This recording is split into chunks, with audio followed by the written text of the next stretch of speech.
The alarm clock screamed at 4:30 a.m., just like it had every morning for the past 3 years. Lisa Thompson rolled over in her small apartment bed, her body aching from yesterday's double shift. The ceiling above her had a water stain that looked like a butterfly, and she'd grown used to staring at it during those few quiet moments before her day began. At 26, Lisa had dreams that stretched far beyond the four walls of Danny's diner. She wanted to become a nurse, to help people heal and find hope in their darkest moments. But life had other plans. Her mother's cancer diagnosis 2 years ago had turned everything upside down. The medical bills kept piling up like autumn leaves, and every dollar Lisa earned seemed to disappear into the endless black hole of healthcare costs. She pulled herself out of bed and walked to the small kitchen where instant coffee and yesterday's leftover toast waited for her. Through the thin apartment walls, she could hear Mrs. Patterson next door getting ready for her own early shift at the grocery store. Everyone in this neighborhood was fighting the same battle, trying to make ends meet in a world that seemed to get more expensive every day. Lisa's uniform hung on the back of the bathroom door, freshly washed, but showing signs of wear. The white shirt had tiny stains that wouldn't come out no matter how much bleach she used, and the black pants were starting to fade at the knees. She'd been meaning to buy new ones, but every time she saved up enough money, something else came up. Last month, it was her car's brake pads. The month before, her mother needed a new prescription that insurance wouldn't cover. By 5:45 a.m., she was walking through the doors of Danny's Diner. The place had been a neighborhood staple for over 30 years, with red vinyl booths that had seen better days, and a coffee machine that made more noise than a construction site. The morning light filtered through windows that could use a good cleaning, casting long shadows across the checkered floor. "Morning, sunshine," called out Miguel, the cook who'd been working there since before Lisa was born. His weathered hands were already prepping vegetables for the lunch rush, and the smell of bacon filled the air. Miguel had become like a father figure to Lisa, always checking on her mother's health and slipping her extra tips when he thought she wasn't looking. The breakfast crowd was predictable. There was Mr. Johnson, a retired factory worker who ordered 2 eggs over easy and wheat toast every single day. He'd lost his wife 5 years ago and came to the diner because he couldn't stand the silence in his empty house. Then there was Rebecca, a single mother of 2 who grabbed coffee and a muffin before rushing to her job at the bank. She always looked tired, and Lisa could see the worry lines that had appeared around her eyes over the past year. Lisa knew all their stories because she took the time to listen. In a world where everyone seemed too busy to care, she made it her mission to remember the little things. She knew that Rebecca liked her coffee with just a splash of cream, that Mr. Johnson was worried about his grandson who was struggling in school, and that the construction workers who came in at 6 a.m. always needed their orders to go because they had to be on site by 7. The morning rush was always crazy. The coffee machine would hiss and steam while orders flew back and forth between the kitchen and the dining room. Lisa's feet would start hurting before 9 a.m., but she never let it show. She'd learned that a smile could make someone's day a little brighter, even when her own world felt like it was falling apart. During her 15-minute break, she'd often call to check on her mother. The conversations were always the same these days. How was the pain? Had she taken her medicine? Did she need anything from the store? Her mother, Elena, always tried to sound cheerful, but Lisa could hear the exhaustion in her voice. The chemotherapy treatments left her weak and nauseous, and some days she couldn't even get out of bed. Lisa had applied to nursing school 3 times. Each time she'd scraped together the application fee and filled out all the paperwork with hope in her heart.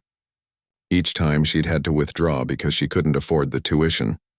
The counselor at the community college had told her about financial aid and scholarships, but most of them required her to be a full-time student. How could she go to school full-time when her mother needed her income to survive? The lunch crowd brought a different energy to the diner. Office workers would rush in, checking their phones while they ate. Some were kind and patient, others were stressed and took their frustrations out on whoever was nearby. Lisa had learned to handle both types with grace. She'd developed thick skin over the years, understanding that most people weren't really angry at her. They were just dealing with their own problems. There were good days and bad days.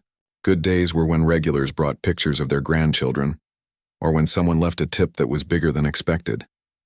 Bad days were when the coffee machine broke down, during the morning rush, or when someone complained about everything from the temperature of their soup to the color of the napkins, but what kept Lisa going wasn't the money or the hope of someday becoming a nurse. It was the small moments of human connection. Like when Mrs. Garcia, an elderly woman who came in every Wednesday, would show her pictures from her garden, or when Tommy, a shy 8-year-old whose mother brought him for pancakes on weekends, would draw her pictures with crayons he kept in his backpack. The afternoon shift meant fewer customers but more time for cleaning and prep work. Lisa would wipe down tables, refill salt shakers, and help Miguel prepare for the dinner crowd. These quiet hours gave her time to think, sometimes too much time. She'd wonder if she was wasting her life, if she'd ever escape the cycle of working just to pay bills. Her manager, Frank, was a good man who'd inherited the diner from his father. He paid as much as he could afford, but the business was struggling too. Rent had gone up, food costs were rising, and fewer people were dining out. Frank often worked without taking a salary himself, and Lisa knew he felt bad that he couldn't pay his employees more. As evening approached and her shift neared its end, Lisa's feet would be screaming and her back would ache, but she'd always find energy for one more smile, one more kind word to a customer who looked like they needed it, because in a world that often felt cold and uncaring, she believed that small acts of kindness mattered. She'd learned this from her mother, who'd always taught her that being rich wasn't about having money, it was about having a rich heart. Even now, fighting cancer and struggling financially, her mother would ask about Lisa's customers and remind her that everyone was fighting some kind of battle. Little did Lisa know that tomorrow would bring a customer whose story would intertwine with hers in ways she never could have imagined. Sometimes life has a way of rewarding those who give from their hearts, even when their own pockets are empty. Tuesday started like any other day at Danny's Diner, but by lunchtime, the place was buzzing with more energy than usual. The construction crew from the new office building down the street had discovered the diner's hearty portions and reasonable prices, and word was spreading fast. Every booth was full, and Lisa found herself practically running between tables, balancing plates and refilling coffee cups in what felt like an endless dance. The lunch rush always tested everyone's limits. Miguel was working the grill like a maestro, calling out orders while 3 pans sizzled at once. The coffee machine was working overtime, and the sound of clinking plates and silverware mixed with conversations about everything from last night's baseball game to rising gas prices. Lisa loved these busy moments despite the stress, because the tips were usually better when the diner was packed. She was just finishing taking an order from a table of office workers when she noticed him. An elderly man stood just inside the doorway looking uncertain, as if he wasn't sure he belonged there. He was probably in his early 80s, wearing a faded military jacket that had seen better days. The jacket was clean but worn, with patches that told stories of service and sacrifice. His white hair was neatly combed, and despite his age, he stood with the straight posture of someone who had once been a soldier. Lisa caught his eye and smiled, the kind of warm smile that made newcomers feel welcome. She grabbed a menu and walked over to him, noticing how his weathered hands shook slightly as he took it from her. "Good afternoon, sir. Just one today?" she asked gently. "Yes, miss. Just me," he replied, his voice carrying the hint of an accent that spoke of a childhood spent somewhere far from here. His eyes were kind but tired, the kind of tired that came from carrying too many memories for too many years. Lisa led him to a small table near the window, where the afternoon sunlight would keep him warm. As she set down the menu, she noticed the patches on his jacket more clearly. Korean War veteran, Purple Heart, Bronze Star. This man had served his country with honor, and something about his quiet dignity touched her heart. "My name's Lisa, and I'll be taking care of you today. Can I start you off with something to drink?" she asked, pulling out her notepad. "Just coffee, please." "Black," he said, studying the menu with the concentration of someone trying to make every dollar count. "And maybe I could get a look at your soup of the day?" "Of course. Today we have homemade chicken noodle soup. Miguel makes it fresh every morning, and it's really good on a day like this." Lisa could see him calculating in his head, probably weighing the cost against his budget. As she brought his coffee, she noticed him carefully counting bills in his wallet, his movements slow and deliberate. The sight made her heart ache a little. She'd seen this before with some of the older customers who came in, especially around the end of the month when fixed income started running thin. "I think I'll have that soup," he said finally, closing the menu with a decisive nod. "Just a small bowl, though." You got it. That'll be right up, Lisa replied, scribbling the order on her pad before heading to the kitchen. While Miguel ladled the soup into a bowl, Lisa found herself thinking about the veteran. There was something about him that reminded her of her grandfather, who had passed away when she was 12. He'd been a World War II veteran, and she remembered how proud he'd been of his service, even though he rarely talked about the war itself. The lunch crowd was starting to thin out when she brought the soup to his table, along with a basket of crackers and a fresh cup of coffee. The man who had introduced himself as Walter thanked her with the kind of politeness that belonged to an earlier generation. "This smells wonderful," he said, inhaling the steam rising from the bowl. "Reminds me of soup my wife used to make." Lisa noticed he'd said used to and felt a pang of sadness for him. "I bet she was a wonderful cook," she said softly. "The best," Walter replied, his eyes getting that distant look that people get when they're remembering someone they've lost. 47 years we were married. She could make a feast out of nothing, that woman could. As Walter ate his soup, Lisa continued serving other customers, but she found herself checking on him more often than usual. There was something peaceful about watching him eat, the way he savored each spoonful as if it were the best meal he'd ever had. He ate slowly, making the small bowl last, and she suspected it might be the only real meal he'd have that day. When she finally brought him the check, Walter's hands began their careful count through his wallet again. She watched as his face changed, the contentment from the meal slowly replaced by worry. His fingers moved through the bills again, more frantically this time, and she could see the anxiety building in his eyes. The check was for $8.50. Not much by most people's standards, but clearly too much for Walter right now. Lisa saw him count 6 crumpled dollar bills, then search through his pockets for change. He found some quarters and a few dimes, but when he added it all up, he was still short. "Excuse me, miss," Walter said quietly, his voice heavy with embarrassment. "I'm terribly sorry, but I seem to be a little short today. My disability check was supposed to come yesterday, but—" He trailed off, his cheeks reddening with shame. "Maybe I could just pay for the coffee and cancel the soup?" "I know you can't take it back, but I don't want to cause any trouble." Lisa felt her heart break a little. Here was a man who had served his country, who had fought for the freedoms they all enjoyed, and he was apologizing for not being able to pay for a bowl of soup. She thought about her own struggles, about the bills waiting at home and the nursing school dreams that seemed so far away. But looking at Walter, she knew exactly what she had to do. "You know what, Mr. Walter?" she said, her voice gentle but firm. "Today's your lucky day. The soup is on the house." "Oh no, I couldn't," Walter protested. But Lisa was already pulling $3 from her apron pocket, the tips she'd earned from the busy lunch rush.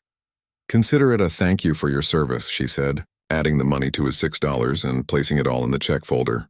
"And it's not charity, it's respect. You've given more to this country than I ever will." Walter's eyes filled with tears that he tried hard to blink away. "Young lady, you don't know what this means to me. These days it seems like nobody cares about us old soldiers anymore." "Well, I care," Lisa said simply, "and thank you for everything you did for us." As Walter stood to leave, he shook Lisa's hand with both of his, and she could feel the strength that remained in those weathered fingers.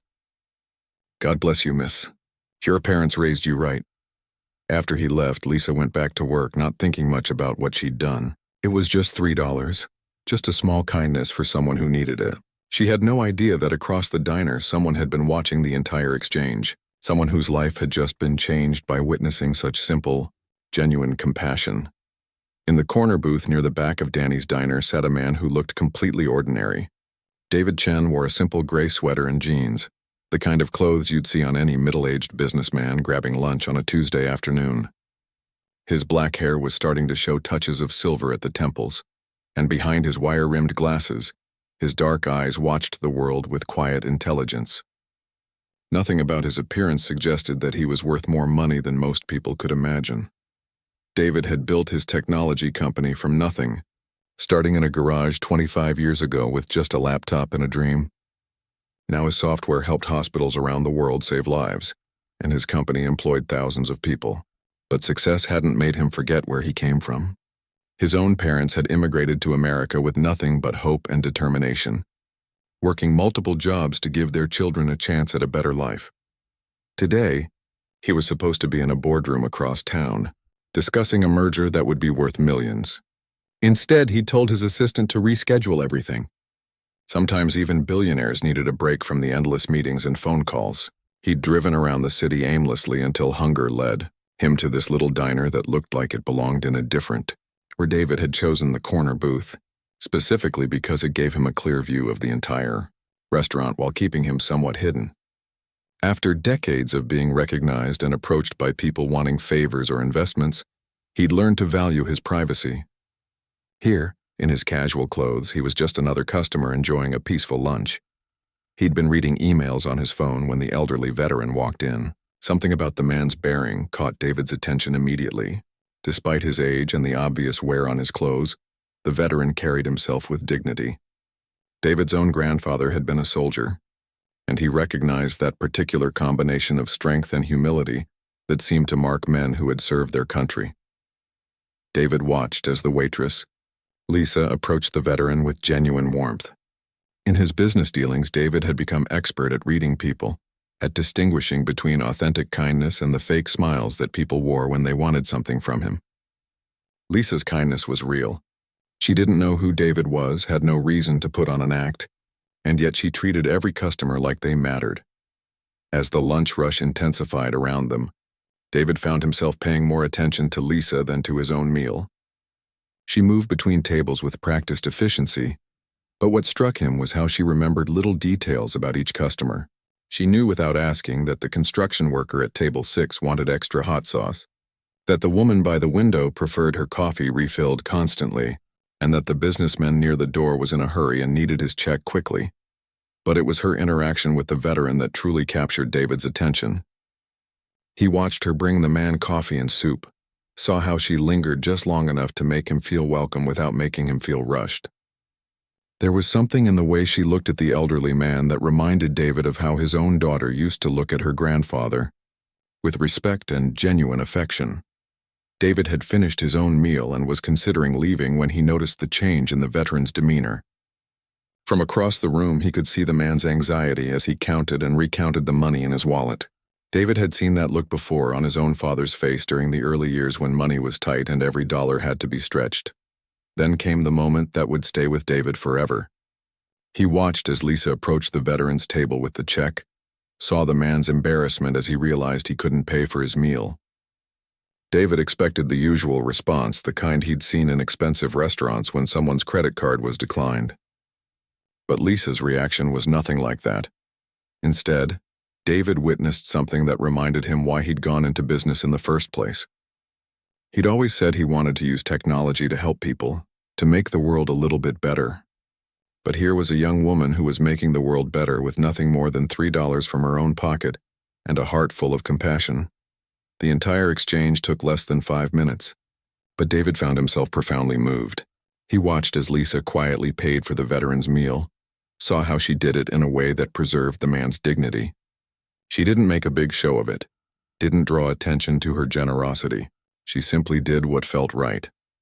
After the veteran left, David continued to observe Lisa as she went back to work. She didn't announce what she'd done to her coworkers, didn't seem to expect any recognition for her kindness. To her, it had clearly just been the natural thing to do. David signaled for his own check, and when Lisa brought it over, he took the opportunity to make conversation. "Busy lunch rush. Today?" he said casually. "Oh yes, but that's good for business," Lisa replied, her smile genuine despite the fatigue he could see around her eyes. "Are you from around here? I don't think I've seen you before." "Just passing through on business," David said. "That was nice what you did for that gentleman earlier." Lisa's cheeks reddened slightly. "Oh, it wasn't anything special. He served our country. The least I can do is make sure he gets a good meal." David nodded, but inside his mind was racing. In his world, people did favors because they expected something in return. They were kind to him because they knew who he was and what he could do for them. But Lisa had shown kindness to someone who clearly had nothing to offer her in return. After Lisa moved on to other tables, David found himself staying longer than he'd planned.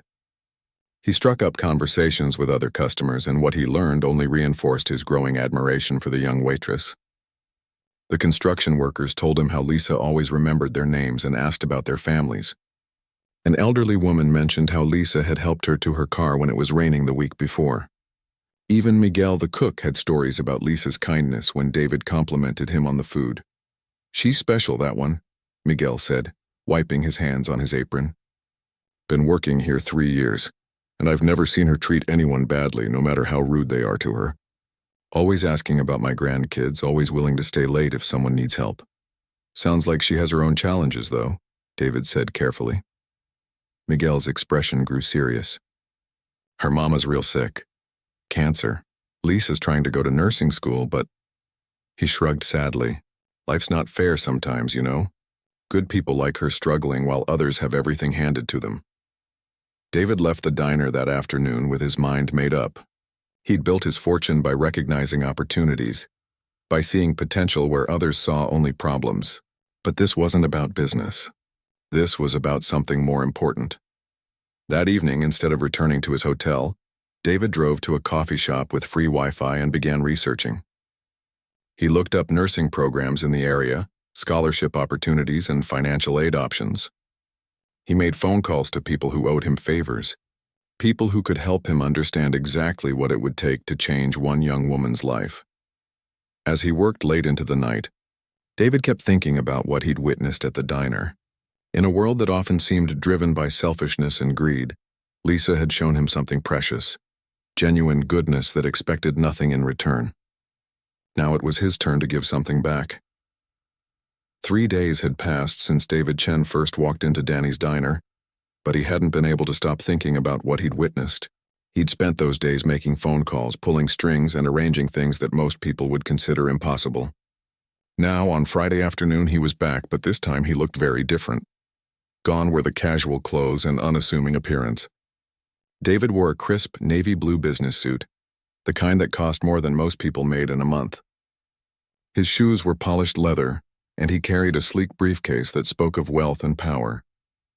But despite his formal appearance, his hands were shaking slightly as he pushed open the diner's door. What he was about to do would change someone's life forever, and the weight of that responsibility was both thrilling and terrifying. Lisa was wiping down tables during the afternoon lull when she noticed him walk in. Something about him seemed familiar, but she couldn't quite place where she'd seen him before. He looked like the kind of businessman who usually ate at expensive restaurants downtown, not the type who typically found their way to Danny's diner. "Good afternoon," Lisa said with her usual warm smile. "Table for one today?" David nodded, but instead of following her to a booth, he hesitated. "Actually, I was hoping I could speak with you privately for a few minutes." "Are you Lisa Thompson?" The use of her full name caught Lisa off guard. Very few customers knew her last name, and something about the way he said it made her heart start beating faster. "Yes, that's me. But I'm sorry, do we know each other?" "We've met briefly," David said carefully. "I was here on Tuesday. I sat in the corner booth during lunch." Recognition dawned slowly on Lisa's face. She remembered him now, the quiet man who'd complimented Miguel's cooking and asked about the veteran she'd helped. But he looked so different now, so formal and important. "Oh yes, I remember you," she said, still confused. "But I'm afraid I don't understand. What did you want to talk about?" David looked around the diner. A few customers were scattered across the booths, and Miguel was visible through the kitchen window. This wasn't exactly private, but it would have to do. "Could we sit down for a moment?" he asked, gesturing toward an empty booth. "I promise this won't take long, but what I have to tell you is important." Lisa glanced toward Miguel, who gave her an encouraging nod. Something in David's eyes told her this wasn't a complaint about the food or service. She followed him to the booth, her mind racing with possibilities, none of which came close to the truth. Once they were seated, David reached into his briefcase and pulled out a tablet. "Before I say anything else, I need you to know that what I witnessed on Tuesday, your kindness to that veteran, it moved me deeply. In my line of work, I don't often see genuine compassion like that. I'm glad it meant something to you," Lisa said slowly, "but I still don't understand why you're here." David turned the tablet toward her, and Lisa found herself looking at a news article with David's picture prominently displayed. The headline read, "Tech billionaire David Chen announces new healthcare initiative." Lisa's eyes moved from the screen to David's face and back again, her mouth falling open in shock. That's you," she whispered. "Yes, it is," David confirmed gently. "My name is David Chen, and I'm the founder and CEO of Chen Technologies. We develop medical software that helps hospitals save lives. Lisa stared at him in disbelief. She'd heard of Chen Technologies, of course. Everyone had. Their software was used in hospitals around the world. And David Chen was one of the richest people in America. And he was sitting in Danny's diner talking to her. "I don't understand," she said, her voice barely audible. "Why are you telling me this? Why are you here?" David leaned forward, his expression earnest. "Because on Tuesday I watched you pay for that veteran's meal with your own money. I saw how you treated him with dignity and respect. And I learned about your dreams of becoming a nurse, about your mother's illness, about how you're struggling to make ends meet while trying to help others." Lisa felt heat rising in her cheeks. "I don't know what you heard, but I don't need charity. I'm doing fine." "This isn't charity," David said firmly. "This is recognition. You showed me something I rarely see anymore. Genuine goodness that expects nothing in return. You reminded me why I got into business in the first place, to help people." He reached into his briefcase again and pulled out a large manila envelope. "I've spent the last 3 days making some arrangements. I want you to have this." Lisa looked at the envelope suspiciously. "What is it?" "Open it," David encouraged. With trembling hands, Lisa opened the envelope. Inside were several official-looking documents. The first one made her gasp audibly. It was a letter from Johns Hopkins University, one of the most prestigious nursing schools in the country, offering her a full scholarship. "This can't be real," she whispered. "Keep reading," David said softly. The next document was a check for $50,000, made out to Elena Thompson for medical expenses. Lisa's hands shook so badly she almost dropped it. "My mother, how did you—" "I made some calls," David explained. "I learned about her situation. This should cover her treatments and give you both some breathing room." But David wasn't finished. The final document was a job offer from Chen Technologies, contingent upon her graduation from nursing school. The salary listed was more than Lisa had ever dreamed of earning. Lisa stared at the papers in her hands, unable to process what she was seeing. This had to be some kind of mistake, some elaborate joke. Things like this didn't happen to people like her. "I don't understand," she said again, tears starting to form in her eyes. "Why would you do this? You don't even know me." "I know enough," David replied. "I know that you used your tip money to help a stranger. I know that you work double shifts to pay for your mother's medical bills. I know that you treat every customer like family, even when they're rude to you. I know that you have dreams of helping people heal, and that those dreams have been put on hold because life got in the way." By now, tears were streaming down Lisa's face. Miguel had noticed the commotion and was watching from the kitchen, his face full of concern. Other customers were starting to stare. "This is too much," Lisa sobbed. "I can't accept this. It's too much." "You can and you will," David said gently. "Because the world needs more nurses like you're going to be. Because your mother deserves the best medical care available. And because sometimes when good people do good things should happen to them in return." Lisa looked around the diner, at the place that had been her second home for 3 years. She thought about her mother, lying in bed at home, worried about the bills that kept coming. She thought about her nursing school application sitting in a drawer because she couldn't afford the tuition. "I don't know what to say," she whispered. "Say yes," David replied. "Say you'll take the scholarship and become the nurse you were meant to be. Say you'll let me help your mother get the treatment she needs. Say you'll consider working with me to help other people the way you helped that veteran." Lisa looked at the documents again, then at David's face.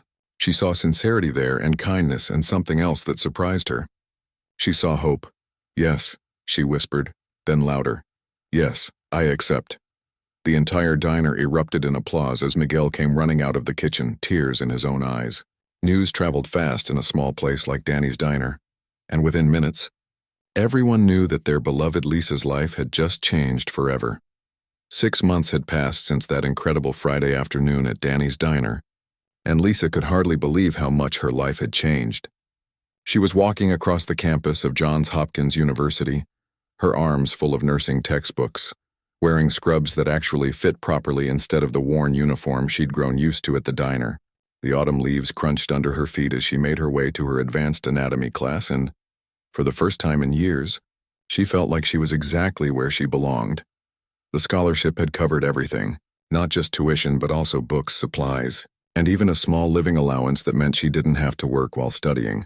Lisa had insisted on keeping her weekend shifts at Danny's diner, though, not because she needed the money anymore, but because the place had become family.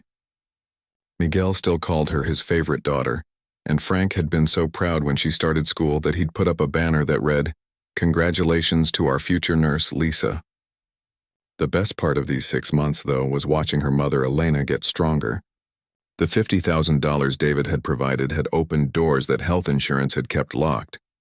Elena was receiving treatment at one of the country's top cancer centers, with doctors who specialized in her specific type of cancer.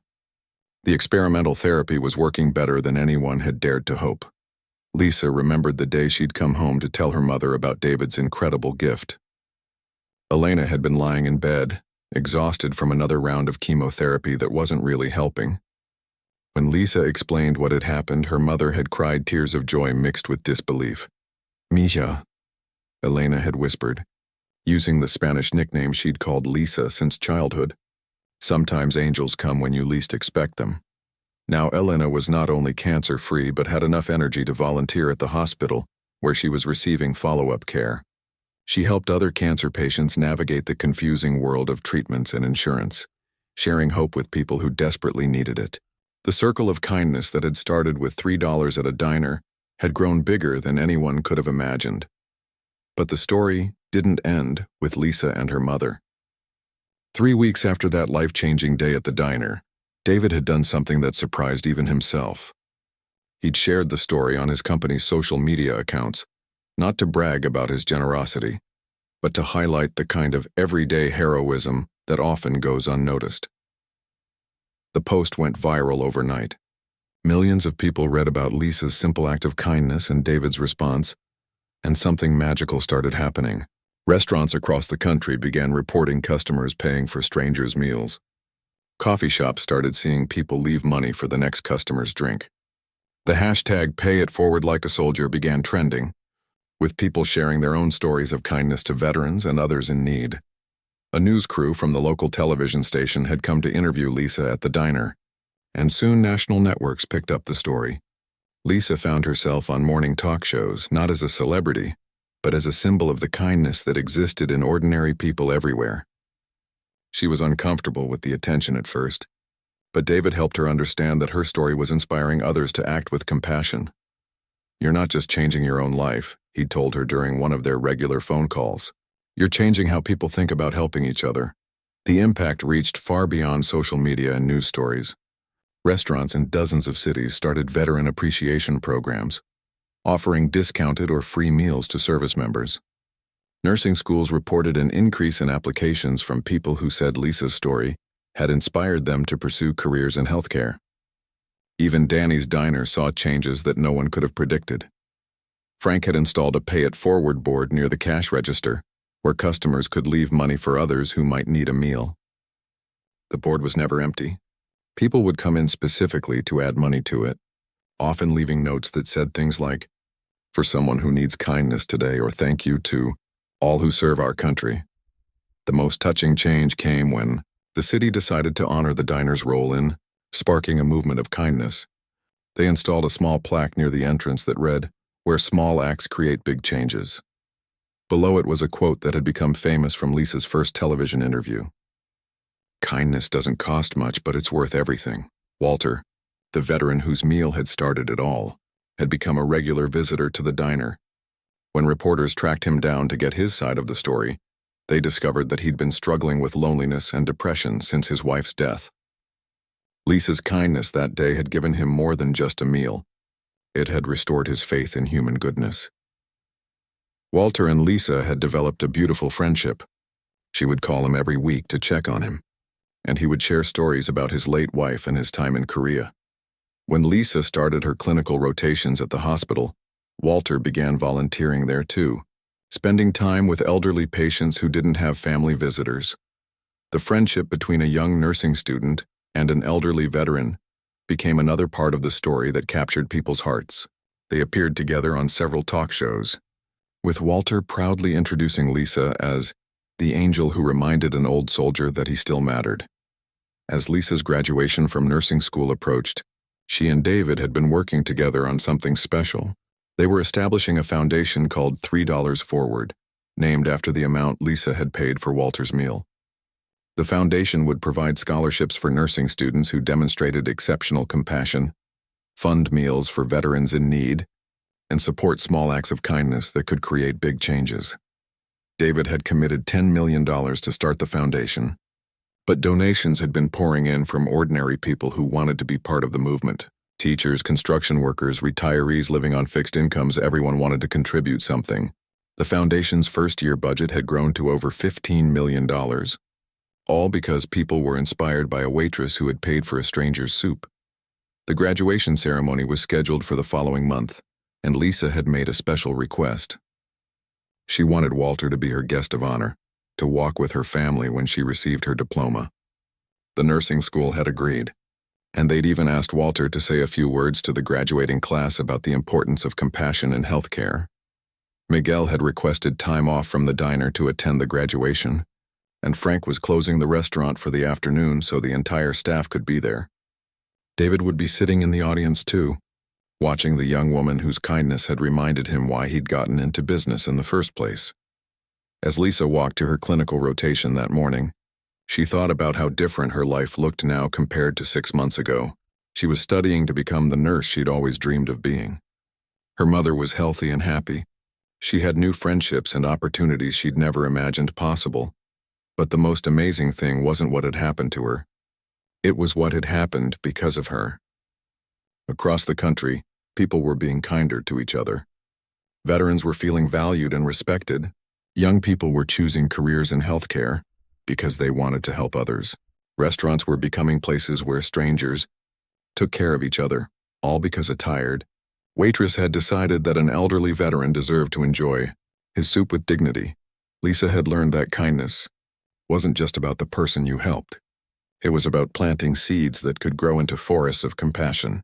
Her $3 had become a movement that was changing thousands of lives, proving that the smallest acts of love could create the biggest ripples of hope.